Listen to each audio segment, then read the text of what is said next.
కళారంగంలో విస్తృత సేవలు అందించిన సందర్భంగా మురళీమోహన్ గారికి భారత ప్రభుత్వం పద్మశ్రీని పురస్కారం అందజేసింది. మార్చిలో అందజేయబోతోంది. అయితే ఆ సందర్భంగా ఆయనతో పాటు ఉన్నాం. ఆయన్నే అడిగి తెలుసుకుందాం. కంగ్రాచులేషన్స్ మురళీమోహన్ గారు. భారత ప్రభుత్వం పద్మశ్రీతో మిమ్మల్ని సత్కరించనుంది. ఎలా అనిపిస్తుంది? చాలా సంతోషంగా ఉందండి. నిన్న 25వ తారీఖు సాయంత్రం 6 గంటల తర్వాత ప్రెస్లో అనౌన్స్మెంట్ వచ్చిన తర్వాత చూసినప్పుడు చాలా ఆనందంగా అనిపించింది. ఇది ఎన్నో సంవత్సరాలుగా ఎదురు చూసినటువంటి ఆనందం నిన్న వచ్చిందని చాలా ఆనందపడ్డాను. చాలామంది మిత్రులు కూడా మీకు ఎప్పుడో రావాల్సిందండి, ఇప్పుడు వచ్చింది అని అంటే కూడా వాళ్ళందరితో ఒకటే అన్నా, ఎప్పుడు వచ్చింది అనేది కాదండి, లేట్గా వచ్చినా లేటెస్ట్గా వచ్చింది అనుకోవాలి. అందుకని నాకు చాలా సంతోషంగా ఉందండి. ఎందుకంటే ప్రభుత్వ అవార్డు, అందులో కేంద్ర ప్రభుత్వం ఇచ్చేటటువంటి పద్మ అవార్డ్స్ రావటం అంటే చిన్న విషయం కాదు. అలాంటి గుర్తింపు వచ్చినందుకు చాలా చాలా సంతోషంగా ఉంది. ముఖ్యంగా ప్రధానమంత్రి నరేంద్ర మోడీ గారికి, అలాగే మన రాష్ట్ర ముఖ్యమంత్రులు చంద్రబాబు నాయుడు గారికి, రేవంత్ రెడ్డి గారికి నా హృదయపూర్వక నమస్కారాలు తెలియజేస్తున్నాను.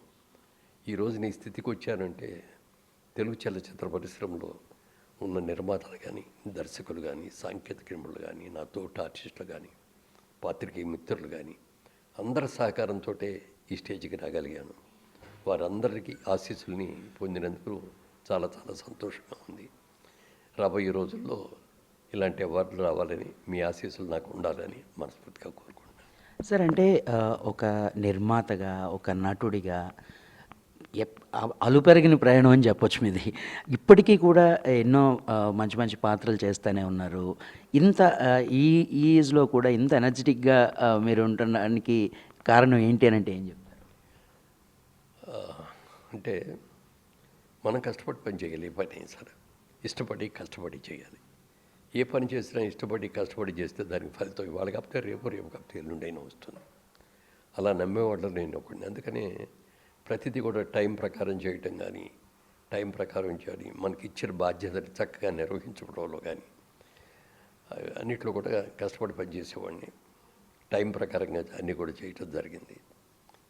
మరి అలాంటి దానికి గుర్తింపు ఎప్పుడు వస్తుంది అంటే, అది మనం మనసులో ఇది సంతోషించడమే కాకుండా ఇటు ప్రభుత్వం కానీ, ప్రజలు కానీ, అభిమానులు కానీ అందరూ కూడా అది గుర్తించి దానికి ఒక అభినందన, ఒక అవార్డు ఇచ్చిన రోజున చాలా ఆనందం కలుగుద్ది. ఇంతకుముందు ఎన్నో అవార్డులు వచ్చినప్పటికీ కూడా కేంద్ర ప్రభుత్వం ఇచ్చే పద్మ అవార్డ్స్ రావటం అనేది ఒక ప్రత్యేకత. అలాంటి ప్రత్యేకత నిన్న జరిగినందుకు చాలా చాలా సంతోషంగా ఉంది. అంటే ఆంధ్రప్రదేశ్ ప్రభుత్వం నుంచి మీకు ఇది రావడం జరిగింది, అంటే వాళ్ళు ప్రతిపాదన చేయడం వల్ల. సో ఇందాక మీరు అన్నట్టు కూడా ఇన్ని సంవత్సరాలుగా మీరు ఎప్పుడు తెలుగు సినిమా ఇండస్ట్రీకి మీరు అందించినటువంటి సేవలు అందరికీ తెలిసిందే. సో ఎప్పుడైనా అనిపించిందా, అంటే నన్ను సరైన రీతిలో గుర్తించలేదా అని మీకు ఎప్పుడైనా అనిపించింది సార్? అంటే నేను ఎప్పుడు ఏది కూడా ఎక్స్పెక్ట్ చేయనండి. మన కృషి మనం చేయాలి, ఫలితం గురించి ఆలోచించకూడదని గీత చేసిన కృష్ణ భగవానులాగా నా కృషి నేను చేస్తున్నాను. అది గుర్తింపు వచ్చిన రోజున, అది ఇచ్చిన రోజున సంతోషిస్తాను. రాని రోజున రాలేదే అని మాత్రం బాధపడను. బట్ నా కృషి నేను చేశాను, అది సక్సెస్ అయినందుకు చాలా సంతోషంగా.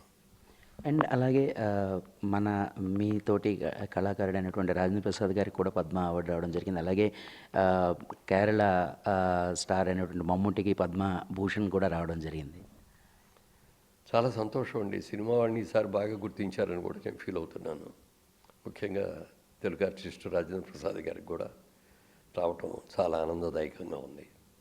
ఎందుకంటే తనకు ఒక ప్రత్యేక శైలితో మిగిలిన ఆర్టిస్టులు అదనలాగా కాకుండా తనకు ఒక ప్రత్యేక శైలిని మెచ్చుకొని చేసిన అతనికి కూడా ఒకేసారి గుర్తింపు రావడం నాకు సంతోషంగా ఉంది. సార్, ఎన్నో విజయవంతమైనటువంటి చిత్రాలు తీశారు మీరు, అంటే భారీ చిత్రాలు తీశారు. బట్ ఏదైనా సరే ఒక ప్లాన్ ప్రకారం తీసుకుంటూ వెళ్ళారు. నిర్మాతగా ఎంతోమందికి ఉపాధి కూడా కల్పించారు. అయితే ఇప్పుడు చలనచిత్ర పరిశ్రమ చాలా ఒడిదొడుకులను ఎదుర్కొంటుంది. అంటే మీరందరూ అప్పట్లో అంత అద్భుతంగా ఉన్నటువంటి ఇండస్ట్రీ, అంత ఫ్లరిష్ అయిన ఇండస్ట్రీ ఇప్పుడు ఎందుకు ఒడిదొడుకులు ఎదుర్కొంటుందని మీరు అనుకుంటారు? అది ఒడిదొడుకులు అనుకోవటానికి వీల్లేదండి. అది అప్పుడున్న పరిస్థితులు వేరు, ఇప్పుడున్న పరిస్థితులు వేరు. అప్పుడు తీసిన సబ్జెక్ట్స్ వేరు, ఇప్పుడు తీసే సబ్జెక్ట్స్ వేరు. గతంలో తెలుగు సినిమా అంటే కేవలం 2 తెలుగు రాష్ట్రాలు, అప్పుడు ఒకటే రాష్ట్రం అనుకోండి, తెలుగు వరకే సంబంధించి మన మార్కెట్ కూడా ఒక తెలుగు ఆంధ్రదేశంలో మాత్రమే ఉండేది. ఒక తమిళనాడుకి వెళ్ళేది కాదు, ఒక కర్ణాటకకి కొద్దిగా వెళ్ళేది, ఒరిస్సాకి వెళ్ళేది కాదు, ఇంకెక్కడ ఆడేది కాదు. కానీ వాళ్ళ తెలుగు సినిమా ప్రపంచవ్యాప్తంగా వెళ్ళింది. అన్ని రాష్ట్రాల్లోనూ రిలీజ్ అవుతుంది, అన్ని దేశాల్లోనూ కూడా సైమల్టేనియస్గా రిలీజ్ అవుతుంది. అలాంటి అంతర్జాతీయ పోటీకి వెళ్ళేటప్పుడు మన చిత్రాలు కూడా వాటికి తగ్గ స్థాయిలో ఉండాలి. అంత స్థాయిలో ఉండాలంటే చాలా కష్టపడి తీయాలి, చాలా డీటెయిల్డ్గా తీయాలి, చాలా ఖర్చు పెట్టి తీయాలి. ఇవన్నీ కూడా తీస్తున్నారు కాబట్టి డిలే అవుతుంది. దీన్ని డిలే అంటే కుదరదు. మేము సినిమా మా బడ్జెట్ ఇంతే, మా బడ్జెట్ ఇంతలోనే తీస్తామంటే కొన్ని సక్సెస్ అవుతాయి, దట్స్ వెరీ గుడ్. కానీ అట్లాగే అన్నీ సక్సెస్ కావాలంటే, అంతర్జాతీయ స్థాయిలో ఉండాలంటే ఎక్కువ టైం పడుతుంది, తప్పదు అది. అంటే కానీ మీరున్న ఆ టైంలోని మీరు కథ దగ్గర నుంచి మొత్తం ఎవ్రీథింగ్ మీరు దగ్గరుండి చూసుకునేవారు. నిర్మాత అంటే ఏదో క్యాషియర్లా కాకుండా మీరు సెట్స్ మీద ఉండి ప్రతీదీ ఎలా జరుగుతుందో చూసుకోండి. ఇప్పుడు అది ఆ పరిస్థితి తగ్గింది అనేటువంటిది ఇది కూడా ఉంది. అంటే అదే చెప్తాను కదా, ఇందాక చిన్న బడ్జెట్ సినిమాలు కాబట్టి చిన్న స్థాయిలోనే ఉండేది మన ఆలోచన. అప్పుడు సబ్జెక్ట్ సెలక్షన్లో మాత్రం మా డైరెక్టర్ కానీ, నేను కానీ, మా బ్రదర్ కానీ, మా శ్రేయోభిలాష్, మా టెక్నీషియన్స్ అందరం కలిసి కూర్చొని నిర్ణయం తీసుకునేవాళ్ళం. ఒకసారి నిర్ణయం తీసుకున్న తర్వాత ఎగ్జిక్యూషన్ అంతా కూడా మా బ్రదర్ కిషోర్ గారు ఆయనే చేసేవారు. ఏ రోజున ఏ షూటింగ్ చేయాలి, ఎంతసేపు ఎత్తగాలి, దేనికి ఎంత ఖర్చు పెట్టాలి, దాన్ని ఎలా బిజినెస్ చేయాలి, మినిమం గ్యారెంటీ పని ఎలా చూసుకోవాలి, ఇవన్నీ కూడా నా బ్రదర్ కిషోర్ గారు చూసుకునేవారు. నేను రాబడైతే ఆయన లక్ష్మణ్ గారిని ఫీల్ అయ్యాం మేమందరం కూడా. అలాంటి సహకారం ఉండబట్టే ఈ రోజున ఈ స్థాయికి వచ్చినందుకు వారికి కూడా నా కృతజ్ఞతలు. మురళీమోహన్ గారు పద్మశ్రీయే కాదు, ఇంకా మరిన్ని అత్యున్నత పురస్కారాలు మీరు అందుకోవాలని మేము ఆశిస్తున్నాం.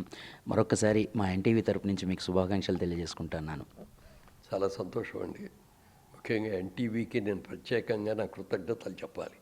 ఎందుకంటే నేను ఇన్ని సినిమాలు తీసిన దానికంటే కూడా ఒక సాయిబాబా గారి సాంగ్ నేను చేసింది చాలా మంచి సాంగ్ చేశానండి. ఆ సాంగ్ని దాదాపుగా 20 సంవత్సరాలుగా ఎన్టీవీలో ప్రతి గురువారం ఉదయం సాయంత్రం కూడా అరగంట సేపు ఉండి ఆ పాట వేస్తున్నారు. దాని మూలంగా ఎంతోమంది మీ పాట చూసామండి, చాలా బాగుంది అన్నారు. లేకపోతే మీది ఆ సినిమా చూసాం, ఈ సినిమా చూసాం, ఇది బాగుంది, అది బాగుంది అన్నదానికంటే కూడా ఏకగ్రీవంగా అందరూ చెప్పేది సాయిబాబా పాట. ఆ పాటను అంత వృద్ధిగా ఇప్పటికీ కూడా మీరు ప్రసారం చేస్తున్నందుకు మీ ఎన్టీవీకి ప్రత్యేకంగా నాకు పరిచయం చేసినటువంటి, డైరెక్ట్గా హీరోగా నన్ను బుక్ చేసి సినిమా చేసినటువంటి అట్లూరు పూర్ణచంద్రరావు గారికి నేను మనస్ఫూర్తిగా కృతజ్ఞత చెప్పాలి. వాళ్ళు ఈరోజు ఈ స్టేజ్లో ఉన్నానంటే దానికి మూల కారణం ఆయన. అయితే నా రెండో సినిమా దాసరి నారాయణరావు గారి దర్శకత్వంలో జరిగింది.